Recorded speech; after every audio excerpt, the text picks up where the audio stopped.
There we are.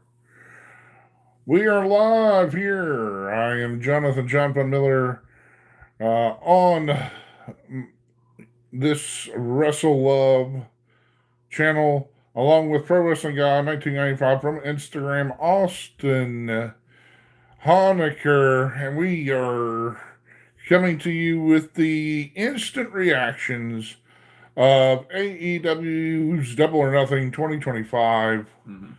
And we have some results. We've watched the show. Yep. We're going to chime in with our opinions and our thoughts and everything that goes along with being professional wrestling fans and professional wrestling commentators and all that fun stuff. Hold on, we're going to do a quick rubby rub. There we go.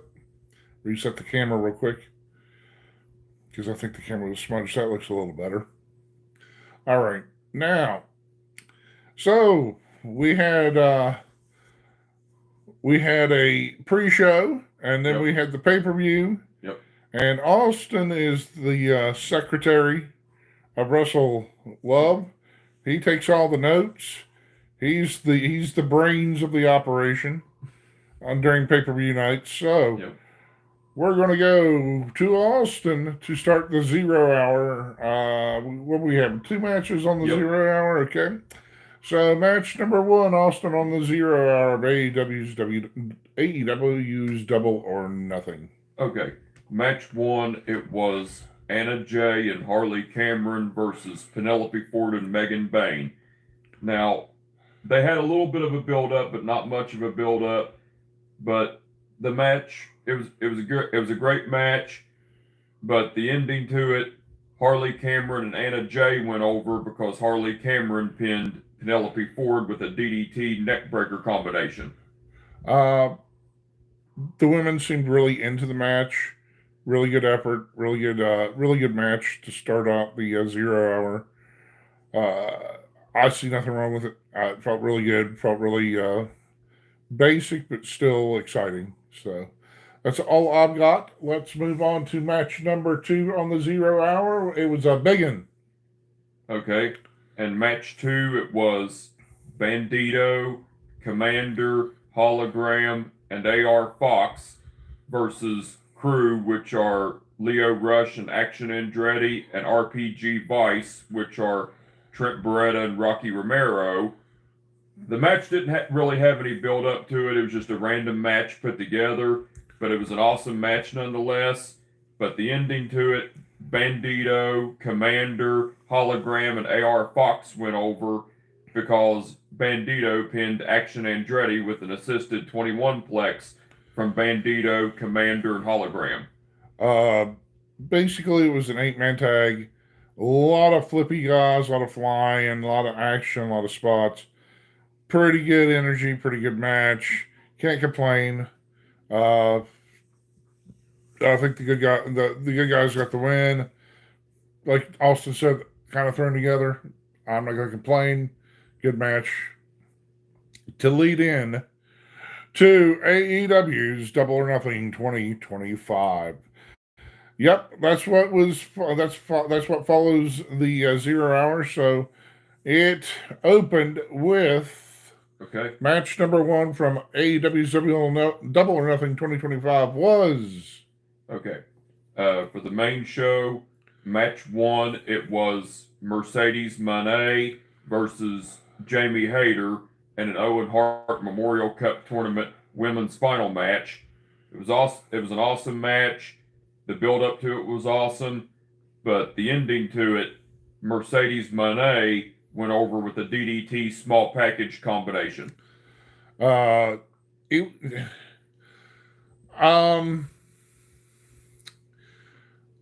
finish was just a little wonky, but overall it came away as like it came off to me as like either one was going to win because it was very back and forth. It went about 20 minutes.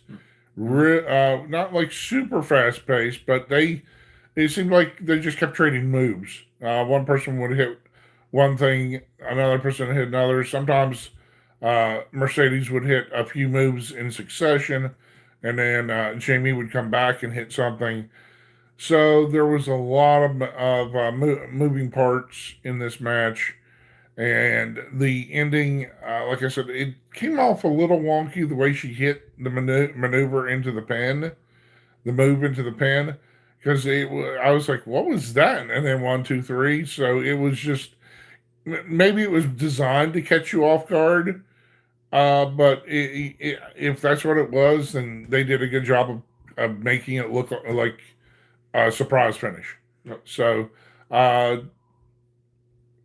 Mercedes gets the Owen Cup, the Women's Owens Cup tournament win, and moves on to All In for the world title shot. The women's title shot. Yeah. Uh, okay. Match 2. It was FTR, which are Dax Harwood and Cash Wheeler versus Nigel McGuinness and Daniel Garcia. It was an awesome match. The build up to it was basically FTR tried to attack Tony Schiavone, and Nigel McGuinness came to Tony Schiavone's aid, and then Daniel Garcia got involved because he was getting tired of FTR bullying people. But like I said, the match itself was an awesome match, but the ending to it, FTR went over because Dax Harwood made Daniel Garcia pass out to the sharpshooter. There were a few times that it looked like FTR might be in trouble, but we kind of both. Austin had already said earlier while we were talking about the pay per view while it was going on. He's like, I'm pretty certain FTR is going to win this, and they did. Yep. So FTR wins. I think the biggest thing coming out of that match was Daniel Garcia passing out, which makes whenever you pass out in a wrestling match, it makes you look like a big hero. So I think that improves his character in AEW. So it makes FTR look like bigger bad guys right now. So I liked it, and Austin liked it. So yep. That's where we are with match number 2. But we're going to move on to match number 3. Yep. Okay, match 3, it was Ricochet versus Mark Briscoe in a stretcher match. This match didn't really have much build up to it, but the match was awesome but brutal at the same time. But the ending to it, Ricochet went over because Ricochet threw Mark Briscoe on the stretcher inside the ambulance truck and shut the door. It didn't go too long. I think it was pretty fast paced because it was Mark Briscoe and Ricochet. So, I mean, right now,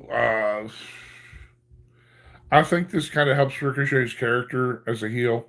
So, I'm not entirely not entirely like bent out of shape or anything that Mark Briscoe lost.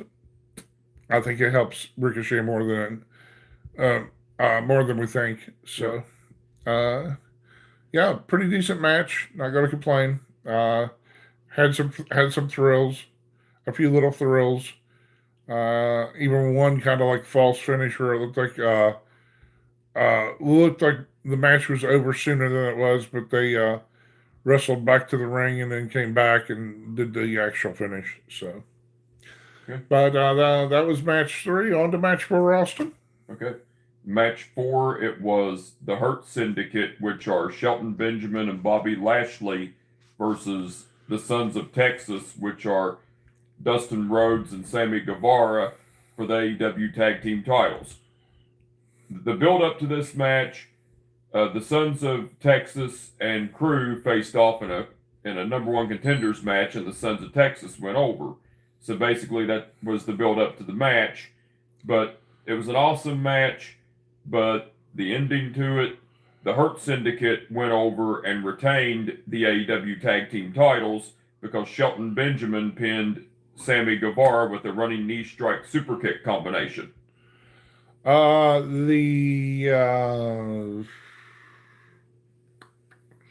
There's nothing I really have to say about it because even though it was the ROH Tag Team Champions versus the AEW Tag Team Champions, and ROH titles weren't on the line, I figured the Hurt Syndicate was going to win anyways, Yep. even with the addition of Me too. even with the addition of MJF.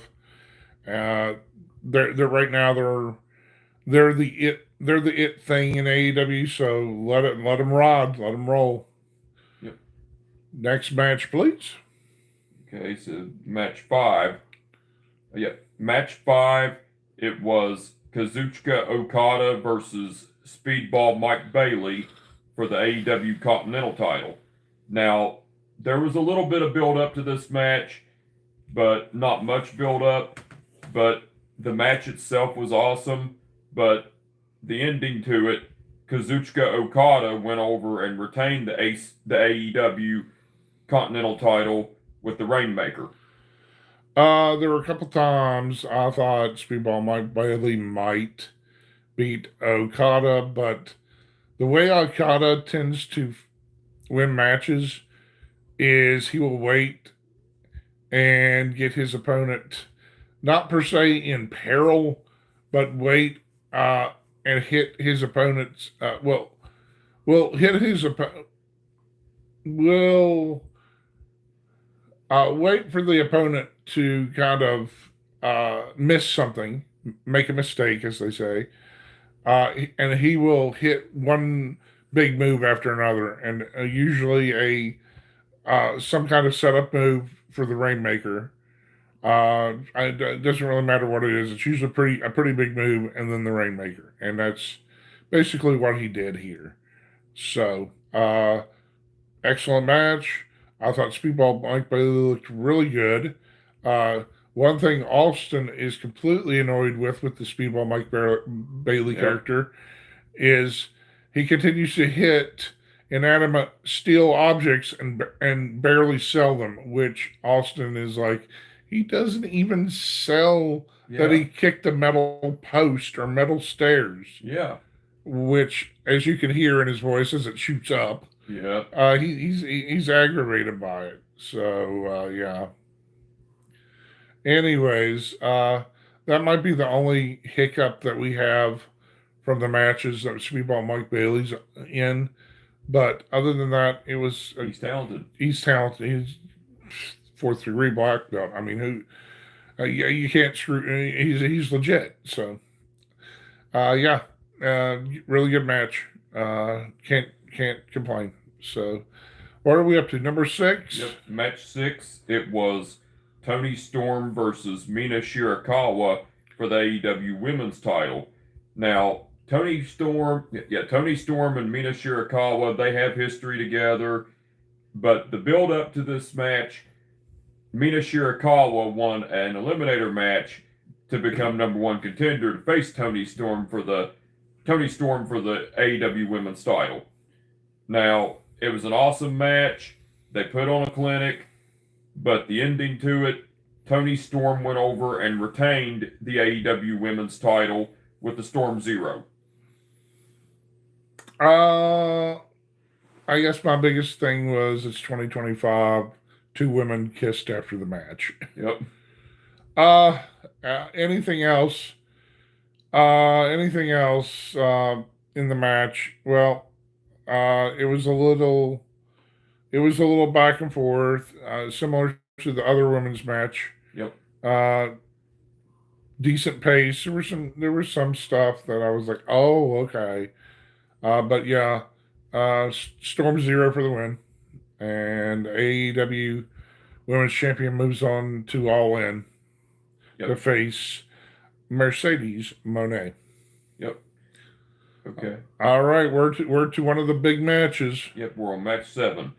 Match 7. Okay, match 7. It was Swerve Strickland, Kenny Omega, Willow Nightingale, and the Ops, which are Samoa Joe, Katsuyori Shibata, and Powerhouse Hobbs, versus the Young Bucks, which are Matthew and Nicholas Jackson, and the Death Riders, which are John Moxley, Claudio Castagnoli, Wheeler Yuta, and Marina Shafir.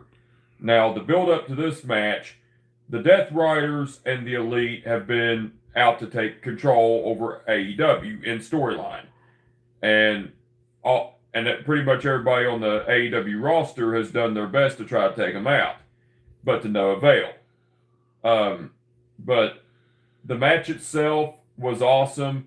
Now, I was a little annoyed with the presidential music there at first, and then they played dancing music, and then they played Let the Bodies Hit the Floor by Drowning Pool, which that was the best part.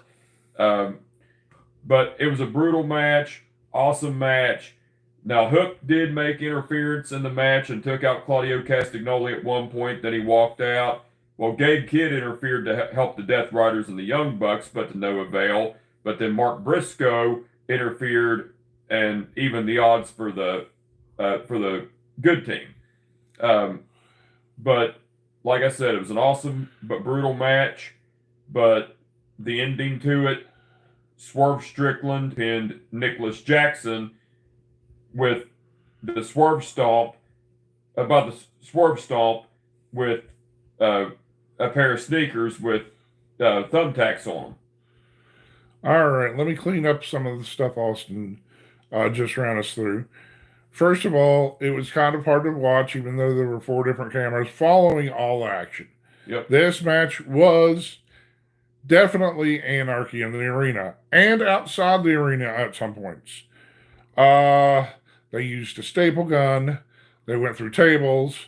They had thumbtacks on shoes, the brand new sneakers that are Swerve Strickland has through a licensing deal of some sort. Let's see, what else was there? There was interference by other wrestlers. This had I really wanted this to be the main event, but they had already said the main event was going to be the Owen Hart Cup Finals. So my first thought was, how do they follow this? They really didn't.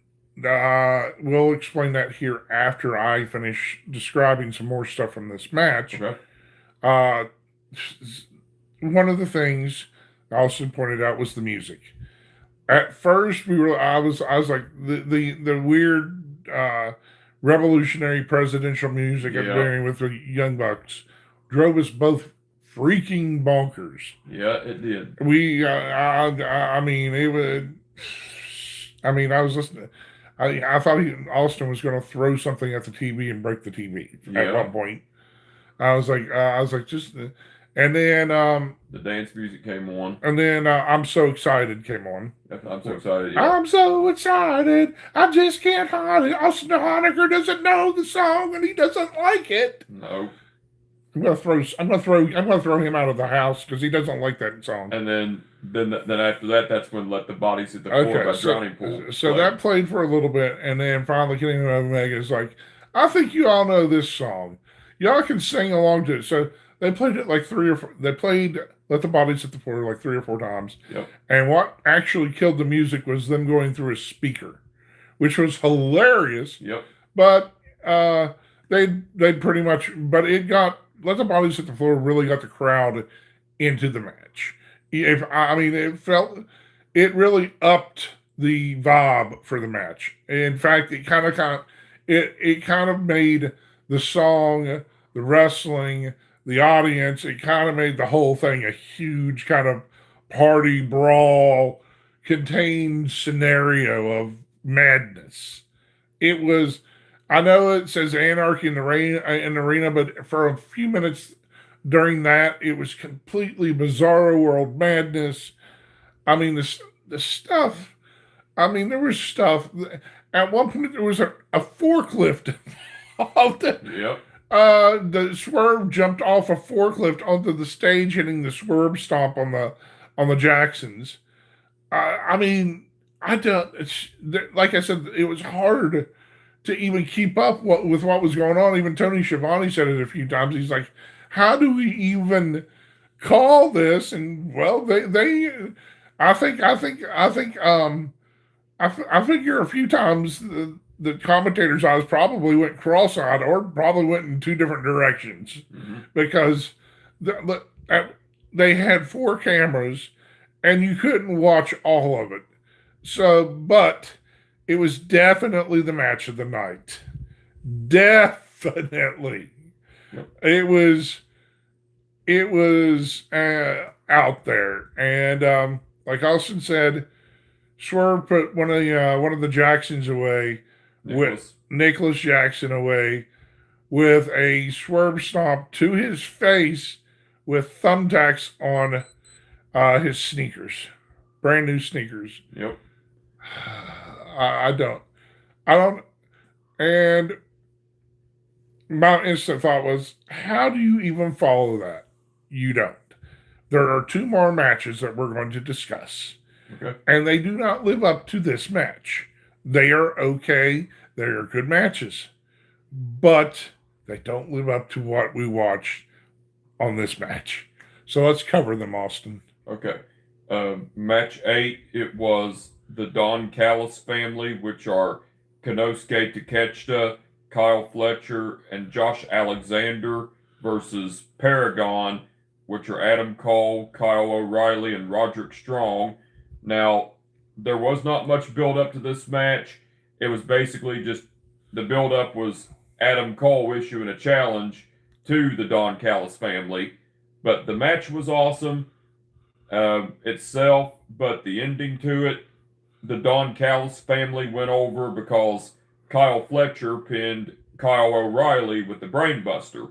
Now, after the match, the Don Callis family, that being Don Callis, Lance Archer, Kyle Fletcher, Josh Alexander, Konosuke Takeshita, and Trent Beretta and Rocky Romero, they came out after the 5 were in the ring, and the whole Don Callis family ganged up on Paragon, but Brody King, Tomohiro Ishii, and Hiroshi Tanahashi all came out to even the odds and attacked the Don Callis family, and the Don Callis family retreated, and so Paragon, Hiroshi Tanahashi, Tomohiro Ishii, and Brody King all stood tall. This was the cool down match before the main event. And there was some good stuff in it. I don't remember it all. They did some stuff on the outside. The Brainbuster, there was some breakup. There were some false finishes where they broke up the pins. But this was pretty much a six-man, a basic six-man tag with maybe some exaggerated spots. Mm-hmm. Other than that, the Don Callis family won, and they tried to beat down Paragon, but Paragon did get saved. Which commentary pointed out there, like, we didn't think Paragon had any friends, and then Brody King, Hiroshi Tanahashi, and Tomohiro Ishii all showed up to make the saves. So they all shook hands and showed respect. So I don't know what it means going forward, if that feud's finished or if it's going to be more, if they're going to add the New Japan guys in with Paragon. Yep. So all right. Well, and Brody King as well. And Brody King. So yeah. All right. So we have covered most of this pay-per-view, most of the show. We are now time. For the main event. It's now time for us to cover. Let's try that again. The main event of the evening. So, what was the main event, Austin? Okay, match 9. It was Hangman Adam Page versus Will Ospreay in an Owen Hart Memorial Cup Tournament men's final match. Now, the build up to this match was basically Hangman Adam Page and Will Ospreay. They were the last two to qualify for in the tournament, and they both won. But the match was awesome itself. But the ending to it, Hangman Adam Page went over with the buckshot lariat. All right. According to the commentary, this is the first time that Ospreay and Hangman Page had ever went one-on-one in any promotion, including their time in Ring of Honor back when it wasn't owned by Tony Khan, and New Japan Pro Wrestling and all that. So this is the first time they'd ever, per se, touched. Mm-hmm. The beginning We're also watching the media scrum, which just started, which we're not going to cover. We're going to jump off here after I finish talking about the main event and watch the media scrum. Anyways, what basically the beginning of the match started off a little slow. There's a little bit of like feeling out, trying to one up each other, all that type of stuff. The biggest thing uh, I took away from it, which, and they're starting with Adam Page, which, not Adam, yeah, Adam Page. They're starting with Adam Page on the media scrum, which is now, which is funny for me. Yeah. That I'm talking about, and now they're bringing him out. Anyways, basically, what I was getting ready to say before he walked out was, I should have went with Adam Page. My pick was Will Ospreay. I think yours was Adam Page. Yeah. So basically, the last couple of years of Adam Page's like story in life and being involved in wrestling has been a little bit hectic, and so I should have went Adam Page because the story's there for him to win. So, but the match itself, after the feeling out process picked up, there was a lot of intensity, uh, a lot of good stuff, and it was an excellent main event. Even though I wanted the Anarchy in the match to be the main event, it wasn't, and that's okay. I think Tony Khan wanted to go in a different direction and try something new. I think the Owen Hart Cup final with Ospreay and Hangman, it was not on par with Anarchy in the arena, but it was an excellent match to finish the show. And Adam Page moves on to All In to face the world champion, Jon Moxley. Yep. Well, would you have any final thoughts? And what kind of pay-per-view was it, Austin? What do we think? 10 out of 10. 10 out of 10 with Austin. I'm going to say 9 out of 10. I'm not going to say that. I'm not going to say it was perfect. I think there might have been some odds and ends that I'm not going to gripe about, but because nothing in life is perfect, so that's why I'm going to say 9 out of 10. We enjoyed it.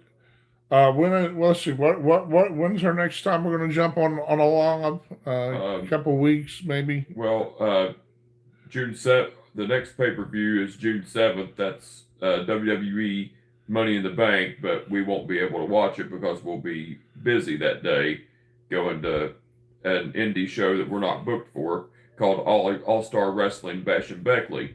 So the next pay-per-view is that we'll be back for is June 28th for WWE Night of Champions. WWE Night of Champions. We'll be back for that. So, with that being said, we're going to jump off here, watch the media scrum. For Pro Wrestling Guy 1995 over on Instagram, I myself, Jonathan Miller, also on here, the Wrestle Love channel. This has been AEW Double or Nothing results recap and thoughts and opinions. If you enjoyed watching it, like, share, subscribe, leave comments.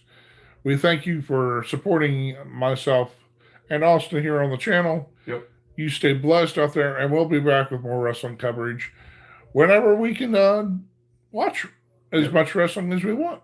Yep. Y'all take it easy out there. Later. My name is Austin Honecker, and with that being said, my name is Austin Honecker, and I will catch your ass down the road. Peace out. We're out. All right, let's turn this